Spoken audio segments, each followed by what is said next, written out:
వైకుంఠ ద్వార దర్శనం గురించి మనకి పురాణాలలో ఒక కథ అందుబాటులో ఉంది. అదేంటంటే, పూర్వం అంబరీషుడు అనే మహారాజు ఉండేవాడు. అతడు సకల లోకాలకు అధిపతి అయినప్పటికీ విష్ణుమూర్తికి పరమ భక్తుడు. రాజ్యం, సంపద కంటే శ్రీవారి సేవకే ఎక్కువ ప్రాధాన్యత ఇచ్చేవాడు. నాదంటూ ఏదీ లేదు, అంతా గోవిందుడిదే అనే భావంలో జీవించేవాడు.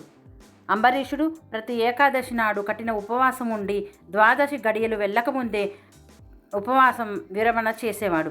ఒకసారి అంబరీషుడు బృందావనంలో ఏకాదశి వ్రతాన్ని ఆచరించి ద్వాదశి రోజున పారాయణ చేయడానికి సిద్ధమవుతున్నాడు.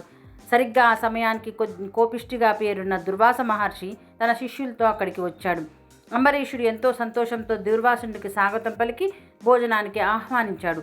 దూర్వాసుడు, నేను యమునా నదిలో స్నానం చేసి వస్తాను, అప్పటి వరకు ఆగు అని చెప్పి నదికి వెళ్ళాడు. ద్వాదశి గడియలు ముగిసిపోతున్నాయి. దూర్వాసుడు ఇంకా తిరిగి రాలేదు. ఇప్పుడు భోజనం చేస్తే అతిథిని అవమానించినట్లు అవుతుంది. భోజనం చేయకపోతే వ్రత నియమం భంగమై వ్రత ఫలితం దక్కదు. ఈ ధర్మ సంకటంలో అంబరీషుడు తన కులగురువుల సలహా మేరకు వ్రతభంగం కాకుండా మరియు అతిథికి అవమానం జరగకుండా ఉండేలా కేవలం తులసీ తీర్థాన్ని సేవించి వ్రతాన్ని పూర్తి చేశాడు.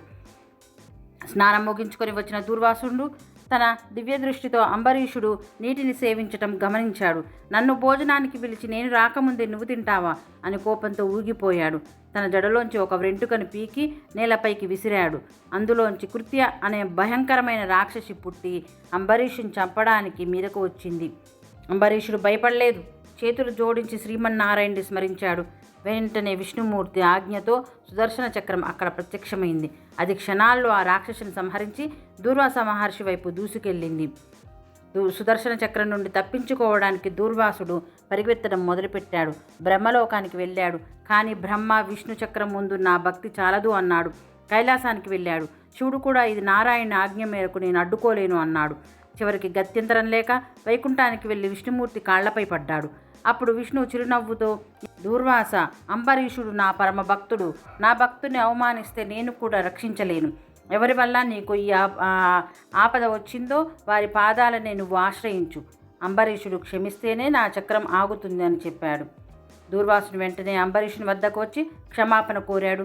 అంబరీషుడు వినయంతో, ఓ సుదర్శన చక్రమా, ఈ ముని వల్ల నాకు పుణ్యమే కలిగింది కానీ కీడు జరగలేదు.